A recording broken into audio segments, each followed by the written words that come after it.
Fala, meus irmãos, a paz do Senhor Jesus, ou como diz o termo em grego bíblico, Heirene Tukiri, ou para aqueles que são admiradores do hebraico, Shalom, paz a todos. Nós temos uma palavra de Deus para a sua vida, poderosa. A Bíblia Sagrada, é tremenda. Mas antes disso, quero pedir para você, por favor, se inscreva no canal. Se você puder deixar um comentário, vai nos ajudar bastante. Se você também puder deixar o seu joinha, em nome de Jesus, ativar as notificações, para sempre quando nós estarmos gravando uma palavra aqui de Deus, você receber aí onde você está. O tema de hoje é: o problema não está no bordão, e sim no coração. Glorificado seja o nome do Senhor Jesus. Então, vou aproveitar que você agora já deixou seu like, já deu seu joinha. Vamos para a palavra de Deus, que ela sim é o norte da igreja. Irmãos, vamos lá. Como eu gostaria de fazer um pano de fundo aqui histórico aqui, só para os irmãos entenderem como se comporta a Bíblia hebraica. Porque muitos acham que a Bíblia hebraica é a Torá. Na verdade, não. A Bíblia hebraica não é a Torá. A Bíblia hebraica é o Antigo Testamento todinho, chamado de o Tanakh, chamado de Tanakh, ou Tanahi. Literalmente, Tanakh é o nome do Antigo Testamento. Para o judeu, não existe novo. Para o judeu, existe o Tanakh. Dentro do Tanakh, dentro do Antigo Testamento, que para nós é o Antigo Testamento, eu queria criar aqui um paralelo. Só para os irmãos entenderem. Para a gente, para nós que somos cristãos, protestantes, é o Antigo Testamento. Para eles é o Tanakh. Aí vamos entrar nas subdivisões agora. Nós chamamos 5 livros de Pentateuco. 5 livros de Pentateuco. Gênesis, Êxodo, Levítico, Números e Deuteronômio. Esses 5 livros que para nós é o Pentateuco, para um judeu é a Torá. Literalmente é a mesma sequência também. Gênesis, Êxodo, Levítico, Números e Deuteronômio. Então, nós temos o Antigo Testamento, nós temos o Tanakh, agora nós temos o Pentateuco, nós temos a Torá. Aí entra na nossa Bíblia aquilo que é chamado de livros históricos. Livros históricos, que é Josué, Juízes, Ruth, 1º e 2º Samuel, 1º e 2º Reis, 1º e 2º Crônicas, livro de Esdras e o livro de Esther. Na nossa Bíblia, isso é chamado de livros históricos. No judeu já muda, é chamado de Neviim. Neviim são divididos em 3 etapas. O que para a gente, que somos protestantes, somos cristãos, são livros históricos, para o judeu é chamado de Neviim. Neviim é dividido em 2 etapas, melhor. Os profetas anteriores, que é Josué, Juízes, Samuel e Reis, e profetas posteriores, que é Isaías, Jeremias, Ezequiel, mais os 12 profetas menores, os Neviim. Beleza. Então, Antigo Testamento, Tanakh, Pentateuco, Torá, livros históricos, os Neviim. Os Neviim é os profetas anteriores e profetas posteriores. Aí na nossa Bíblia entra nos livros poéticos, que é Jó, Salmos, Provérbios, Eclesiastes e Cantares de Salomão. O que para as nossas vidas, o que para a gente que somos protestantes, são livros poéticos, para eles já entram que é chamado de Ketuim.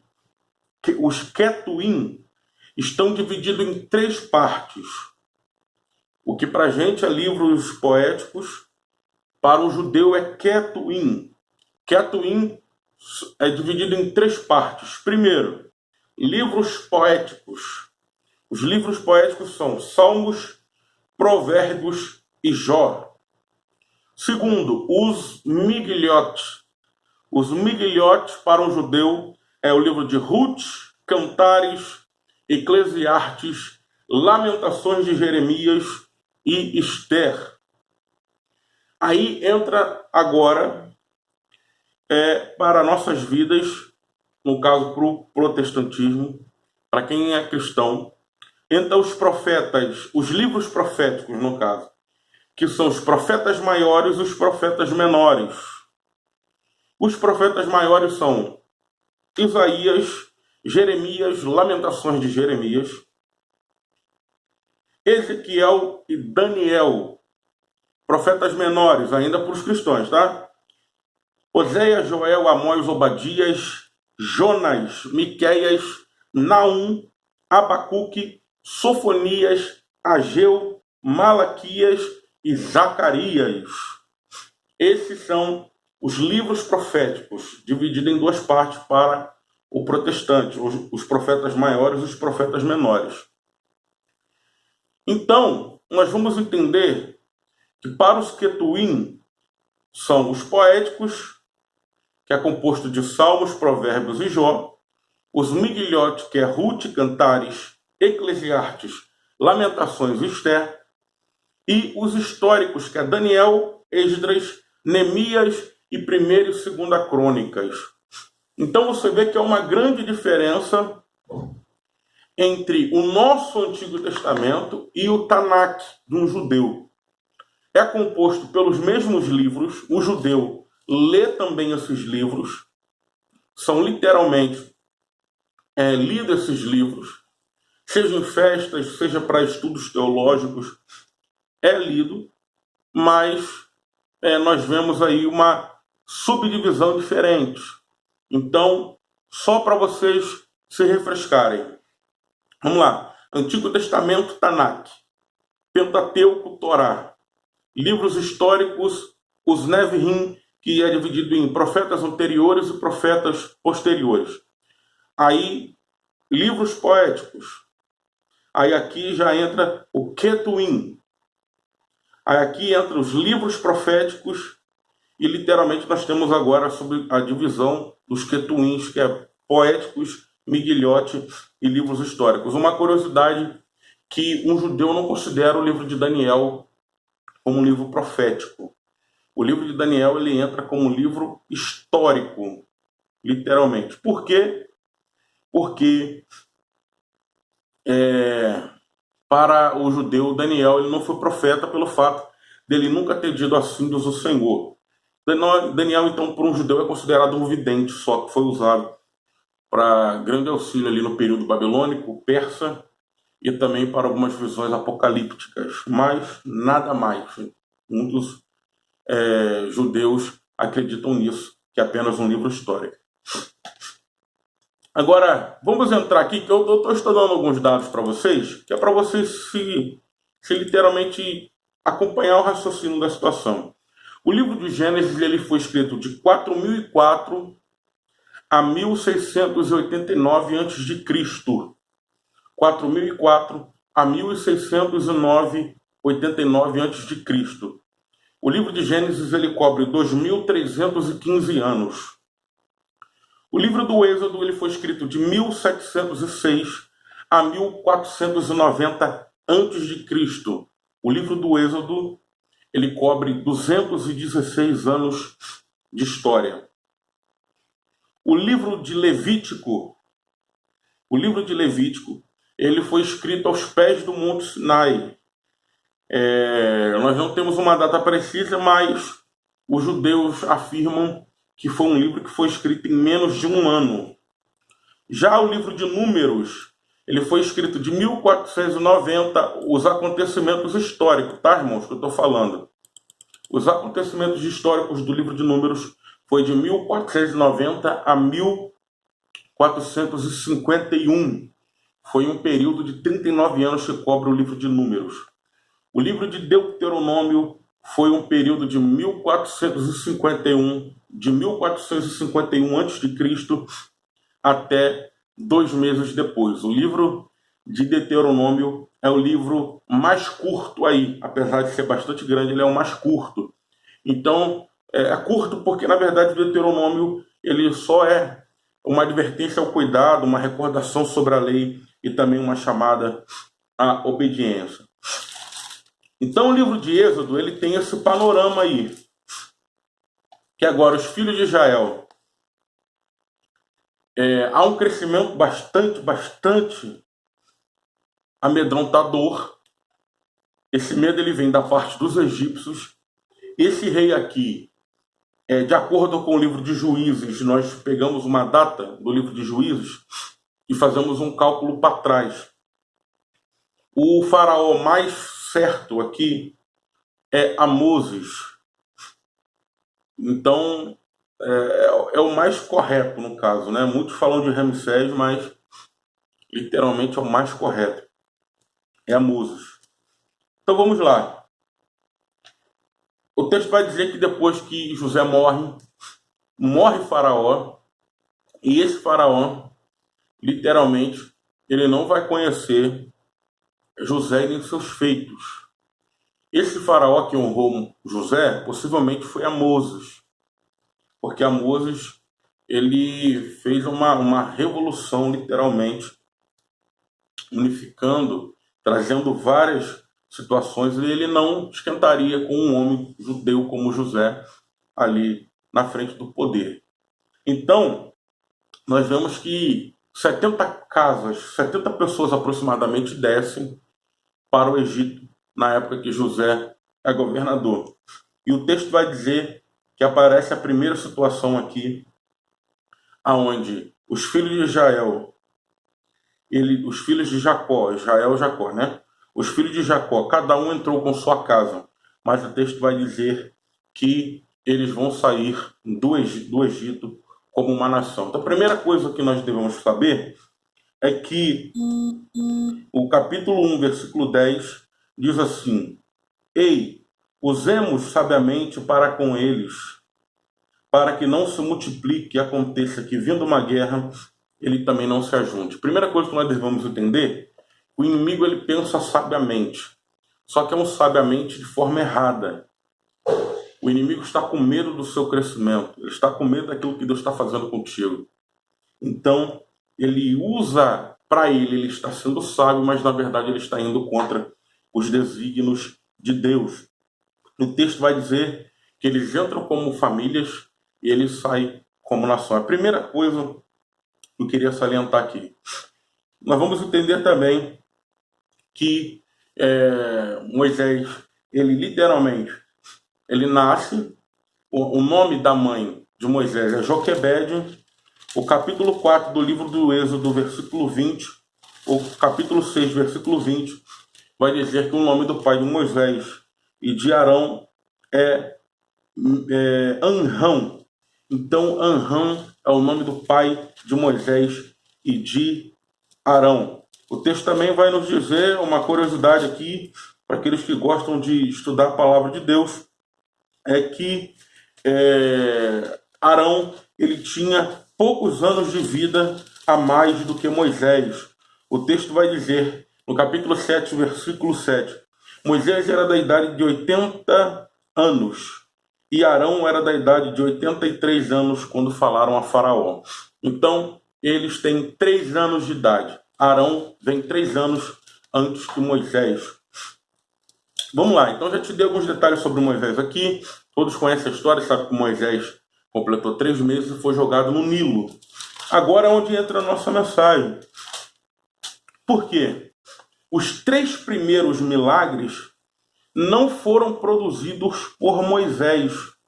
Os 3 primeiros milagres foram produzidos por Arão.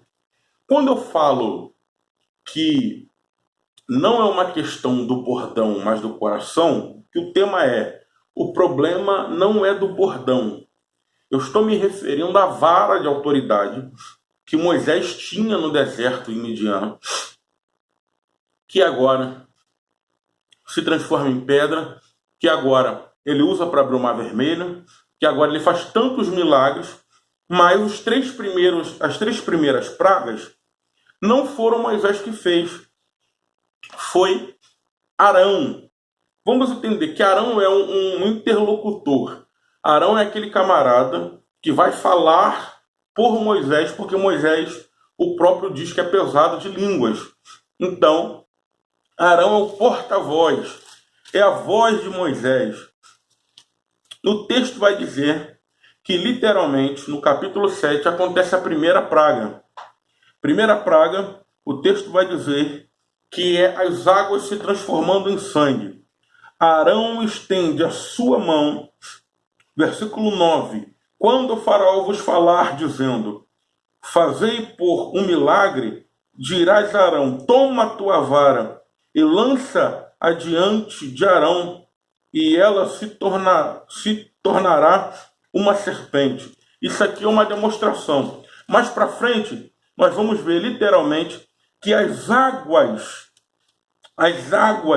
do Egito se tornam, olha só o versículo 19. E disse mais a Senhora Moisés, diz Arão, toma a tua vara, estende a mão sobre as águas do Egito, sobre as suas correntes, sobre os seus rios, sobre os seus tanques, e sobre todos os ajuntamentos de água, para que se torne sangue.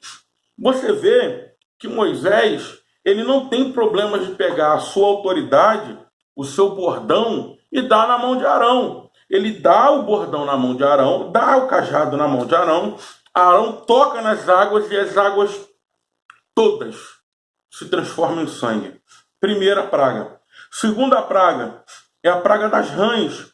O texto vai dizer no capítulo 8, versículo 5, diz mais o Senhor a Moisés, diz Arão, estende a tua mão com a tua vara sobre as correntes, sobre os rios, os tanques, e faze subir sobre a terra do Egito. Versículo 6. E Arão estendeu a mão sobre a água do Egito e subiram rãs e cobriram a terra de todo o Egito. Então, primeiro, você vê a transformação da água para o sangue. Segundo, você vê rãs subindo das águas. As rãs começaram a brotar das águas. Terceiro, você vai ver uma praga de piolho. Capítulo 8, versículo 17. E fizeram assim, porque Arão estendeu a mão com a sua vara e feriu o pó da terra. E havia muitos piolhos nos homens e nos gados, em todo o pó da terra se tornou em piolho, em toda a terra do Egito. Então, primeiro milagre envolve água, a transformação, a transmutação da água em sangue. Segundo milagre envolve as rãs saindo do mar em sangue. Terceiro, mostra o pó da terra, literalmente, se transformando em piolho. O pó da terra se tornou em piolhos, como diz o versículo 17. Esses 3 milagres foi produzido por Arão. Teve a autoridade de Moisés, teve sim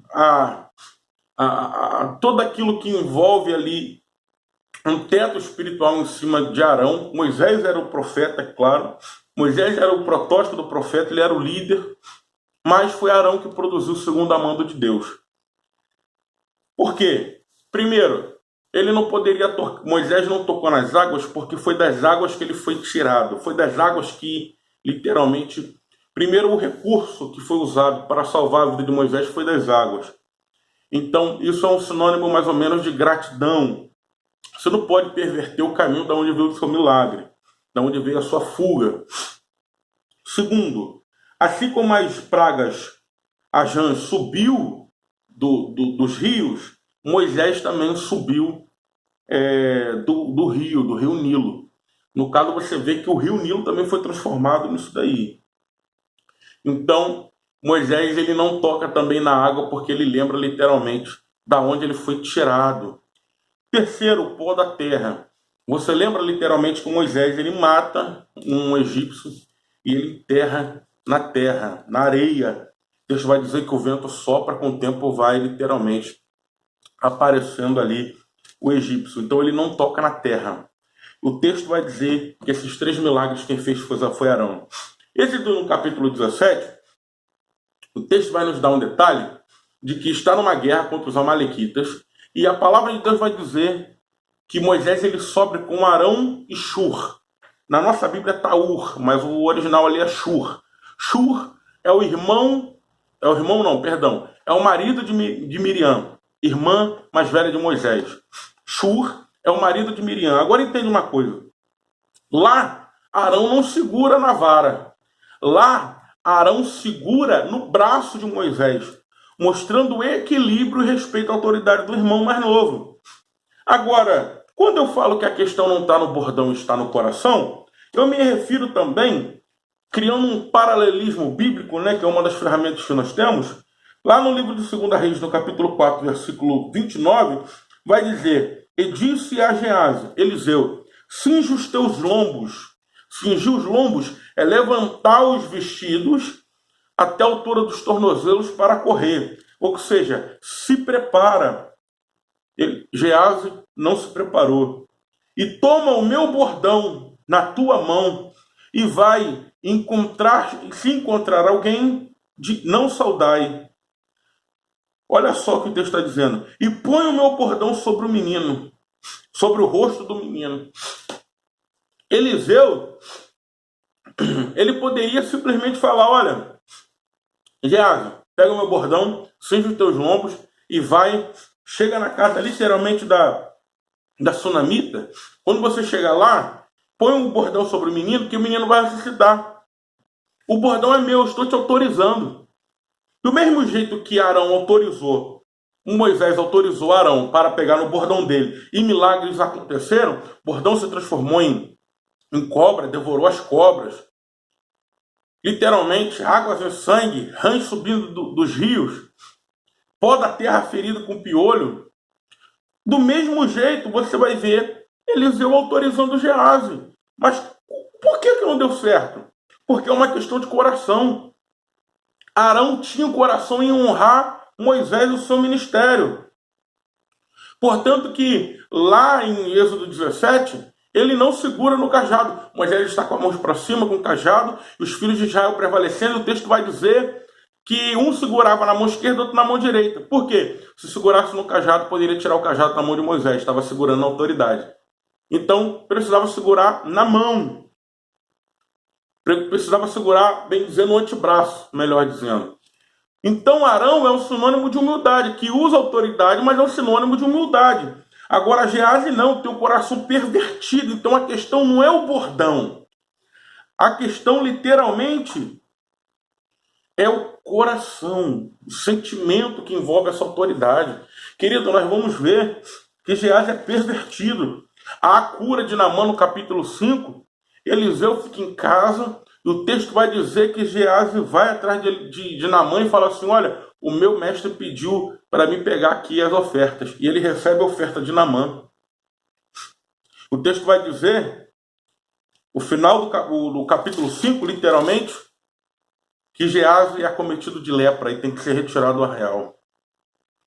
Entende uma coisa, meu irmão? A autoridade que Deus vai liberar sobre a tua vida é tremenda, mas cuidado com o seu coração. Tem gente que está pensando literalmente que o coração é seu guia. Não. A razão, nosso guia é isso daqui, ó. Tem muita gente que tem autoridade, mas está com o coração pervertido. E por causa que está com o coração pervertido, está com lepra na alma. Moisés, ele coloca a mão assim, ó, no seu peito. Quando ele tira, a mão está leprosa. Às vezes a lepra é num lugar onde a gente literalmente não pode ver. Então, nesse mesmo lugar, Deus fala: põe a mão de novo. E quando ele colocou a mão e ele tirou a mão dele, estava que nem um bebê. Limpa que nem um bebê. No mesmo lugar da sua lepra, Deus quer te curar. Mas é necessário você entender que, literalmente, precisamos converter os nossos sentimentos. Essa é uma palavra que eu deixo para você. Não é uma questão do bordão. O bordão está aí, a autoridade está aí. É uma questão de coração. Deus abençoe a sua vida. Fique com essa palavra. Em nome de Jesus, até a próxima. Deus abençoe.